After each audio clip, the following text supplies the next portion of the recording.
న్యాయంగా ధర్మంగా ముందుకెళ్లేటువంటి గొప్ప నాయకుడు పవన్ కళ్యాణ్ గారి నాయకత్వంలో పనిచేస్తున్న మాకు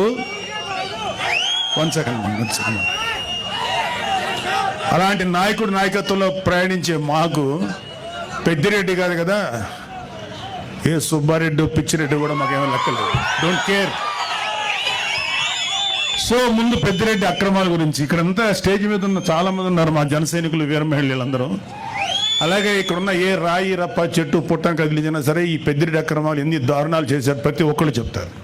లాస్ట్ టైం వచ్చినప్పుడు కూడా చెప్పారు. అయినా ఒకసారి మీకు గుర్తు చేయదు, అన్నీ ఉన్నాయి, అన్ని లిస్ట్ ఉన్నాయి. రాయలసీమ మొత్తం మీద దాదాపు 23 ఎకరాల భూమిని దోచుకున్నాడు ఈ పెద్దిరెడ్డి. ఆయన దోచుకున్న భూముల రికార్డులు లేకుండా తన అనుచరులతో మదనపల్లి తహసీల్దార్ కార్యాలయంలో ఫైల్స్ దగ్ధం చేయించాడు. తగలబడిన ఫైల్స్ చాలా వరకు 22A కింద ఉన్న ప్రభుత్వ భూములకు సంబంధించిన డాక్యుమెంట్లు ఉందని సిఐడి అధికారులే నిర్ధారించారు. పొంగనూరు పాడి రైతులు నిల్వన దోపిడీ చేస్తున్నారు. లీటర్ పాలకి కేవలం 20 రూపాయలు ఆయన నిర్ధారించి తన సొంత డైరీకి పాలు తరలించాలని పాడి రైతుల్ని బెదిరిస్తున్నారు. ఇప్పుడు కాదులే, ఒకప్పుడు మొన్న ఎలక్షన్స్ వరకు. అలాగే మైనింగ్ మాఫియా తయారు చేసి నిబంధనలకు అనుగుణంగా మైనింగ్ చేసే వాళ్ళని, న్యాయంగా ధర్మంగా మైనింగ్ చేసే వాళ్ళని బెదిరించి వారి వ్యాపారాలు దోచుకున్నారు. పొంగనూరు, మదనపల్లి, తొంబలపల్లి కేంద్రంగా అక్రమ క్వారీలు, ఇసుక, గ్రావెల్ మాఫియా నడుపుతున్నారు. తిరుపతి మఠం భూములను ఆక్రమించుకున్నాడు. వడమాలపేటలో మండలంలో గుజరాతీ వ్యాపారిని అతని కుటుంబ సభ్యులు బెదిరించి ఆస్తులు రాయించుకున్నారు. తిరుపతి నగరంలో చెరువులు ఆక్రమించారు. మద్యం అక్రమ దందా మొత్తం పెద్దిరెడ్డి రామచంద్రారెడ్డి కనుసన్నల్లోనే నడిచింది. మద్యం క్వాలిటీ లేదన్న ఒక దళితుడిని నెక్స్ట్ డే చంపించారు. ఈ మద్యం ఏంటో ఇంత దరిద్రంగా ఉంది, మూత్రంలో ఉంది అన్నందుకు నెక్స్ట్ డే చంపేశారండి. నెక్స్ట్ ఆయన కమిషన్ల కోసం, ఆయన కాంట్రాక్టుల కోసం ఆవులపల్లి రిజర్వాయర్ నిర్మాణాన్ని చేపట్టారు. దీనివల్ల 100 కోట్లు నేషనల్ గ్రీన్ ట్రిబ్యునల్కి పెనాల్టీ చెల్లించారు. పొంగనూరు నియోజకవర్గం పులిచెర్ల మండలం మంగళంపేటలో విలాసవంతమైన భవనం కోసం 70 ఎకరాల పైగా ఆక్రమించుకున్నారు.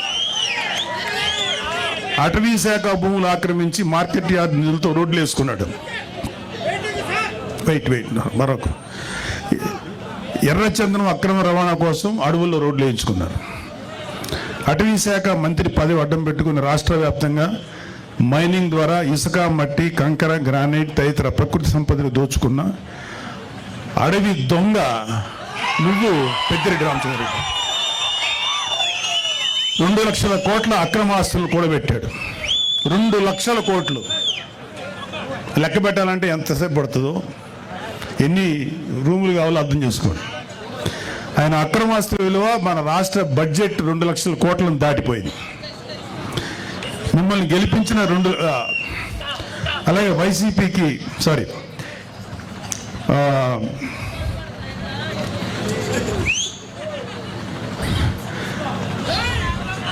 అన్నిటికన్నా సిగ్గుపడాల్సిన విషయం ఏంటంటే ఈ పెద్దిరెడ్డి రామచంద్రారెడ్డి అనే వ్యక్తి దాదాపు 2 లక్షల పైగా ఓట్లు వేసి గెలిపిస్తే శాసనసభకు వచ్చి నీ ప్రజల తరఫున నీ గొంతు వినిపించడానికి ధైర్యం చాలా. నీకు ఎమ్మెల్యే పదవి ఎందుకు? అర్జెంటుగా రాజీనామా చేయాలని మేమందరం డిమాండ్ చేస్తున్నాం. నీకే కాదు, మీ వైసీపీలో 11 మంది ఎమ్మెల్యేలు ఇంక్లూడింగ్ మీ నాయకుడు జగన్ రెడ్డి కూడా గెలిచి ఎందుకు మీరు శాసనసభకు రాలేకపోతున్నారు? ఎందుకు మీ వాయిస్ వినిపించలేకపోతున్నారు? భయం. అంటే మీరు అధికారంలో 150 సీట్లు వచ్చినప్పుడు నోటికి వచ్చినట్టు బిహేవ్ చేశారు, ప్రజల జీవితాలతో ఆడుకున్నారు. ఇక్కడ అతని బాధితులు ఇక్కడ ఇంకా ఉన్నారు. టైం లేక వాళ్ళతో మాట్లాడే అవకాశం మాకు లేదు, మాట్లాడించే అవకాశం రాలా. మీకు సిగ్గు, అభిమానం, ధైర్యం ఉంటే వచ్చి మీ గొంతు శాసనసభలో వినిపించండి. యూట్యూబర్లతోటి యూట్యూబ్లోను తర్వాత న్యూస్ ఛానల్స్లో మాట్లాడటం కాదు.